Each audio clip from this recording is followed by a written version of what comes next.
सपने वो नहीं है जो नींद में आते हैं, सपने वो नहीं है जो नींद में आते हैं, सपने तो वो है जो नींद में आते हैं। इंतजार करने वालों को उतना ही मिलता है जितने कोशिश करने वाले छूट जाते। जी हाँ, बात करने वाला हूँ गाँव की अभी एग्जाम में भी मतलब अबुल बहुत गरीब दादा भी मतलब पढ़ने की भी प्रेशर नहीं था। उन्होंने मतलब जन्मदिन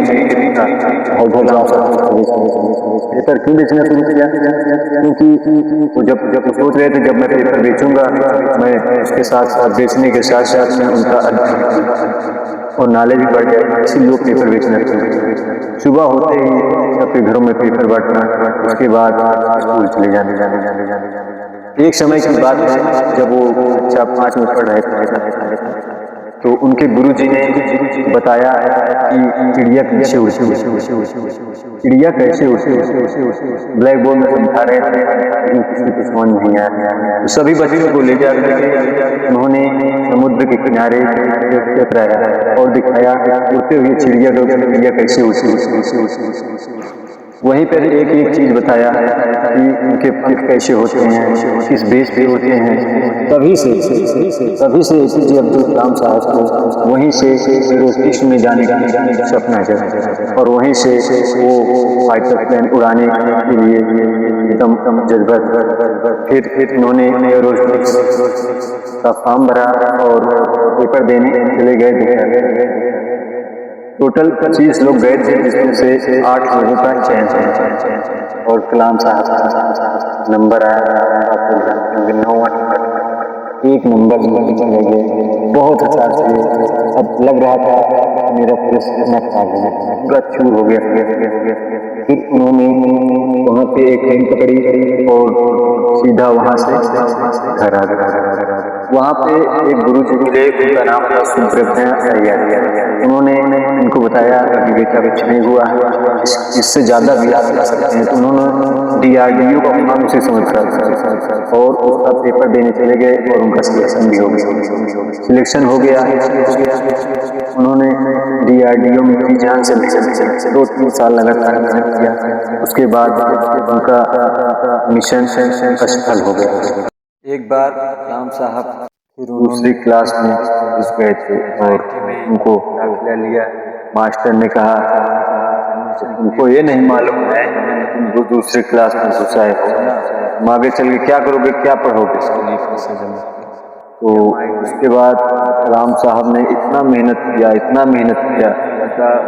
दिन रात एक कर दिया और उसी सब्जेक्ट में मैथ में 100 में 100 के नंबर लाए। उसी समय टीचर ने कहा था अगर तुम सूर्य की तरह चमकना चाहते हो तो सही सूर्य की तरह जलना सीखो, तुम्हारी स्कॉलरशिप छिन जाएगी, तुम्हारी स्कॉलरशिप छिन जाएगी।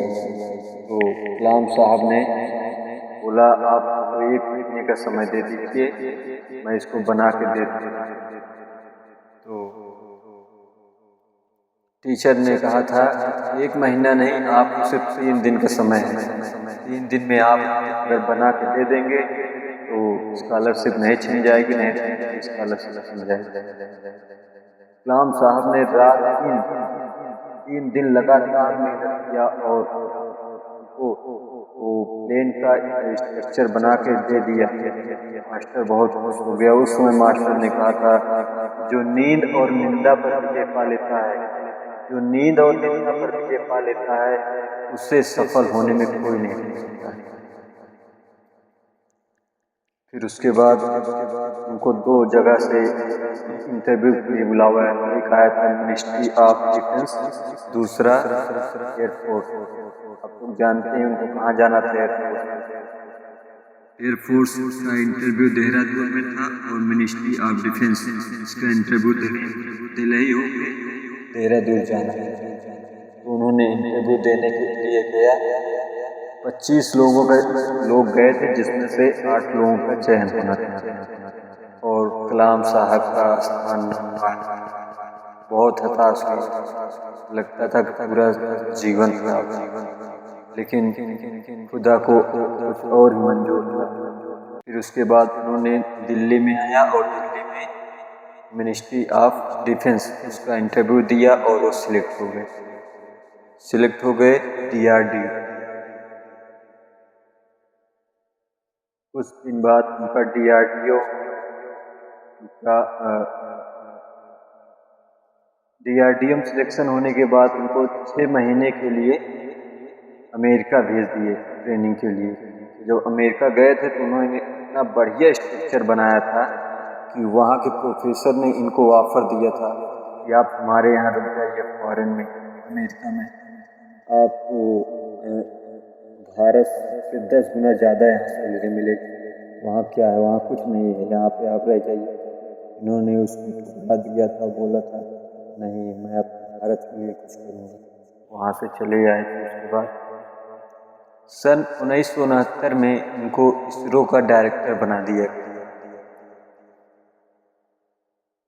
फिर उन्होंने SLV के लिए काम करना शुरू किया। SLV मतलब सैटेलाइट लॉन्च व्हीकल। SLV में उन्होंने 2-3 साल बहुत मेहनत किया। उसके बाद जब उसका परीक्षण हुआ तो उनका लॉन्च फेल हो गया। पूरा मीडिया उनको चिल्लाने लगी, आपने इतना पैसा बर्बाद किया। जाके फिर वहाँ के जो डायरेक्टर थे सतीश धवन, जब मीडिया उनसे पूछने गए थे तो उनके डायरेक्टर सतीश धवन ने माइक अपना ले लिया, बोला ये टीम बहुत इंटेलिजेंट है, बहुत तगड़ी है, आप 1 साल का और समय दीजिए, वो लोग बहुत अच्छा काम करेंगे। फिर उन्होंने 1 साल लगातार मेहनत किया, फिर जाके वो सैटेलाइट उनका संपन्न हुआ, सफल हुआ।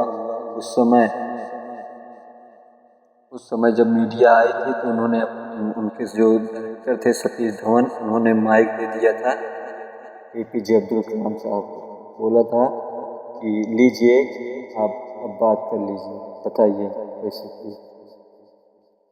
सतीश धवन के पास क्या क्वालिटी, क्या लीडरशिप थी। जब वो फेल हुए थे तो अपने ऊपर पूरा आरोप ले लिए थे। जब उनका परीक्षण सफल हो गया तो माइक दे दिए थे APJ अब्दुल कलाम साहब को, APJ अब्दुल कलाम। फिर उन्होंने लगातार बहुत मेहनत किया। फिर उन्होंने मिसाइलें बनाया, पृथ्वी, अग्नि, आकाश, त्रिशूल। त्रिशूल में फेल हो रहे थे लेकिन उन्होंने बहुत मेहनत की और उसको भी सफल बनाया, मिसाइल। फिर 2002 से 2007 तक उन्होंने राष्ट्रपति का पद संभाला। लास्ट में उन्होंने अन्नामलाई कॉलेज यूनिवर्सिटी में शिलांग में छात्रों को संबोधित करते हुए उनका हार्ट अटैक आने के कारण उनका देहांत हो गया 26 जुलाई सन 2000। कलाम साहब के सम्मान के लिए मैं 2 लाइन कर रहा हूँ। बन जाती है परिभाषा भारत के संविधान की, बन जाती है परिभाषा भारत के संविधान की, जब जब बात होती है APJ अब्दुल कलाम।